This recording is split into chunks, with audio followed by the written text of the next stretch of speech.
Mas eu gostaria agora de trazer aqui para debate nesta mesa a polêmica do Elon Musk. Você tem a polêmica do Elon Musk aí que está dando muita confusão. Vamos virar um pouquinho essa chave e vamos embora. Bom, o antigo Twitter, agora ele chama X, ou se for em inglês, X. O antigo Twitter, X ou X, recua e promete agora cumprir todas as determinações judiciais no Brasil. O advogado nomeado pela empresa, Dr. Sérgio Rosenthal, querido amigo, afirmou que muito em breve deve ser indicado um representante legal no país e que o importante agora é regularizar a situação no Brasil. Por decisão do Supremo Tribunal Federal, o X só tem até hoje para que essa indicação seja realizada. A determinação foi feita nesta quinta-feira, um dia após a rede social ter ficado disponível por alguns momentos após instabilidades no país. Diego Tavares, como é que anda essa polêmica? Porque tem milhões e milhões de pessoas que não tem nada a ver com essa polêmica, que estão loucas para voltar a usar a plataforma, que não fizeram nada para serem punidas, estão sem a plataforma à sua disposição. Será que vai terminar logo essa polêmica? Porque não se fala mais nada no país a não ser isso. O PCC está lavando dinheiro aqui no Brasil inteiro com tudo quanto é empreendimento, está entrando nas eleições, o crime organizado, a gente anda na rua com medo de ter um revólver na cabeça quando você está no veículo, mas nós estamos discutindo essa polêmica. Será que, enfim, as pessoas vão poder voltar a usar o Twitter, que é o X? O Twitter, né, professor Capês? Esse é o X da questão. É o X da questão. E ao que parece, sim, professor.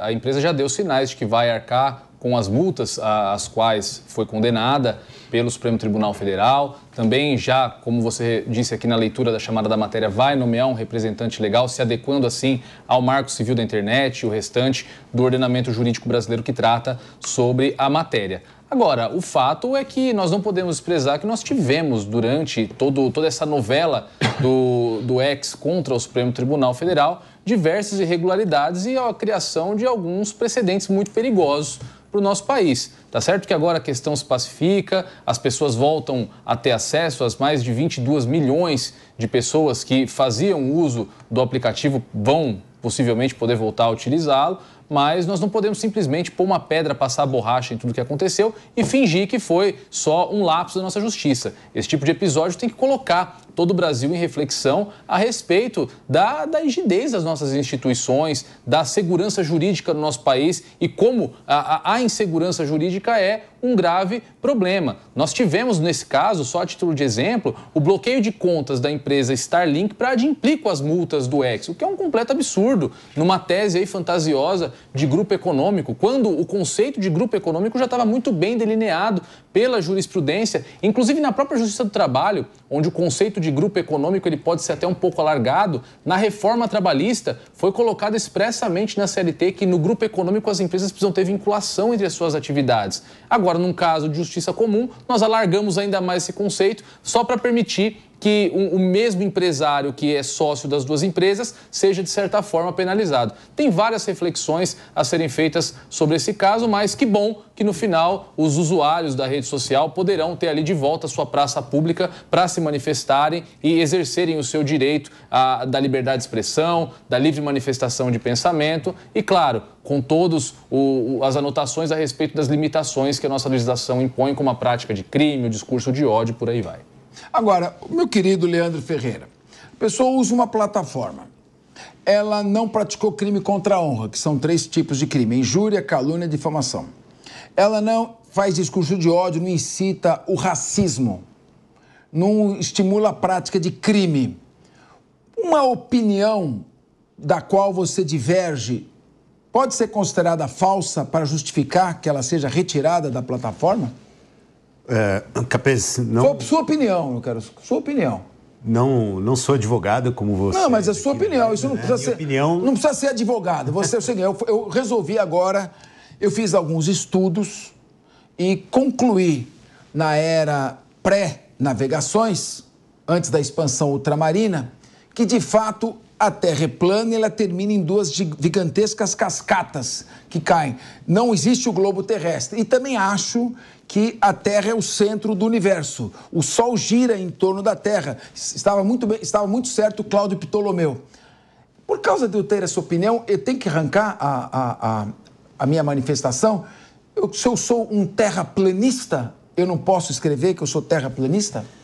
Capês, quando prevalecia o modelo de Ptolomeu, Cláudio Ptolomeu, nós tivemos, isso sim, a perseguição de Copérnico e Galileu Galilei. Então, o fato é que quando, sim, existe uma visão que questiona e mesmo que seja cientificamente embasada, ela está, sim, sob risco. Eu acho só o seguinte, que as pessoas não podem usar a plataforma para contar mentira, para fazer ataques ao sistema político, para fazer questionamentos descabidos e que induzem as pessoas, inclusive, a crimes através dessas plataformas. E se é para fazer um debate sobre segurança jurídica, né, entendo que fazer a aplicação da lei, no caso em que ela deve ser aplicada, como aparentemente é essa situação, em que pese os vícios que vocês, advogados, conhecem muito melhor do que eu, que podem existir em torno do inquérito da fake news,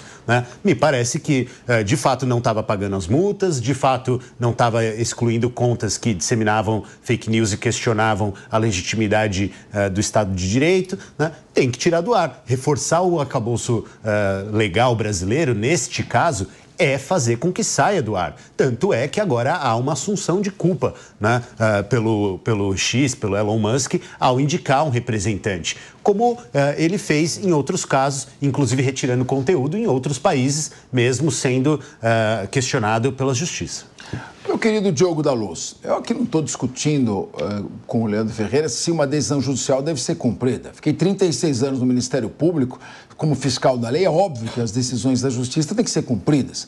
Existe o crime de desobediência por descumprimento de ordem judicial. É evidente. Eu não estou nem discutindo aqui questões jurídicas. Estou perguntando a sua opinião, como eu perguntei para ele. Se uma pessoa, por exemplo, pratica um crime contra a honra, não é uma opinião, um crime contra a honra, você tem o direito de resposta. E aí, além do processo criminal contra essa pessoa, você coloca ali e esclarece a verdade. Agora, se é uma opinião, em vez de uma censura prévia, não seria mais correto dar a quem se sentiu contrariado o direito de ingressar e desmentir aquela fala? Olha, você não estudou Nicolau Copérnico, Galileu Galilei, na verdade é o contrário, na teoria heliocêntrica está ultrapassada. Não seria melhor assim do que simplesmente tirar a opinião? Não quero ouvir. Isso lembra um pouco queima de livros no início da década de 30 na Alemanha. Mas é lógico, Capês, é exatamente isso que você está dizendo. Eu fico espantado de ver que pessoas, dependendo de quem seja o ator, pensam de um jeito ou de outro, e não pensam de uma maneira e tratam todos os atores igualmente, como é o que tem que ser feito na justiça. Eu não entendo defenderem práticas como essa. A minha impressão é que provavelmente o Elon Musk está testando o quanto até onde ele pode ir, qualquer coisa assim. Não está muito claro o que ele quer, porque ele tem pendências assim no mundo inteiro e parece que ele está usando o Brasil meio como teste. Pode ser que seja isso, mas a questão que realmente vale é e o usuário?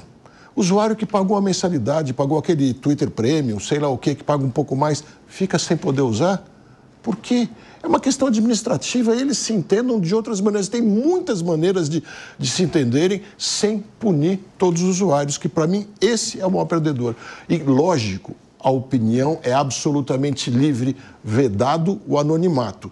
Isso sim, o que deveriam exigir das redes é que não deixassem anônimos falarem nelas. E que se a rede não souber quem é que está falando e repetir, aí ela responderia por aquilo que está escrito. Fora isso, cada um de nós responde pelo que falar, pelos caminhos normais, independente de falar na rede, falar no jornal, falar na praça, falar na TV, seja onde for. Ô, João Belutti, eu concordo que as redes sociais não pode ser um território completamente livre, cada um faz o que quer, cada um fala o que quer, né? O que eu contesto é uma censura prévia a isso, e não um controle posterior. Agora, como o Diogo da Luz sugere, você não acha que, em vez de ficar debatendo, quero ver até o Leandro Ferreira, em vez de ficar debatendo, vamos fazer como é que é a lei das fake news, e começa aquela palhaçada toda que não para, não é melhor fazer um simples regrinha? quem usar uma rede social, em vez de colocar um IP em que não se identifica, ele é obrigado a colocar o seu nome e o seu CPF. Se ele não colocar o seu nome e o seu CPF, a rede está proibida de colocar aquela mensagem. E se ele colocar um nome falso e um CPF falso, a rede é obrigada a providenciar um rastreamento para sua pronta identificação, inclusive a criar um determinado delito para isso, em vez de ficar todo mundo pagando o preço de não poder usar uma rede social, porque uma minoria resolveu usar para praticar crimes ou estimular a prática de delitos. Pois é, perfeito, Capês, até porque, como você colocou, a questão que está em discussão é a tal da censura prévia. Se a pessoa cometeu algum crime, falou alguma opinião que está fora do ordenamento jurídico, que merece ser uma reprimenda judicial, derruba-se essa opinião. O próprio X criou as notas da comunidade, que as pessoas iam lá e reportavam, estava lá como notícia falsa. O problema é que você derruba a pessoa para sempre. Ela não pode opinar sobre mais nada. Ela está excluída do debate público e o debate público sempre ocorreu no Twitter, no X. O Instagram era mais voltado para lifestyle, enfim, mas o debate público era no Twitter. As pessoas se manifestam no Twitter. O Joe Biden renunciou no Twitter, renunciou à sua candidatura. Então, sempre ocorreu lá, o debate público. Agora, você tem inquéritos, o que o Elon Musk disse foi: eu recebi ordens sem fundamentação para derrubar pessoas sem motivo algum, não para incluí-las no inquérito ou para alguma coisa assim, era para derrubá-las para sempre. E a gente tem várias pessoas até hoje derrubadas, que não podem opinar, a pessoa não pode postar: eu almocei um macarrão, porque ela está derrubada do Twitter. Então, e sem contar a supressão de instâncias, porque tudo tramitando no Supremo Tribunal Federal. Lembrando que a questão do X, ela foi incluída num inquérito que já existia, ou seja, os fatos são posteriores ao inquérito. Então, você tem uma macarronada aí jurídica, tudo tramitando no Supremo, e muita gente diz: é só recorrer da decisão, mas é tudo no Supremo, a pessoa não teve as instâncias para recorrer, não teve o devido processo legal. Então, acho que o Elon Musk deu esse recuo, me parece estratégico, para ver até onde ele pode ir, mas esse movimento de censurar as pessoas, de derrubar as redes, é um movimento global. Você tem na Austrália, na Europa, cada vez piorando para o usuário e, infelizmente, na minha visão, é sempre derrubando o usuário de direita, de esquerda, está lá tranquilo.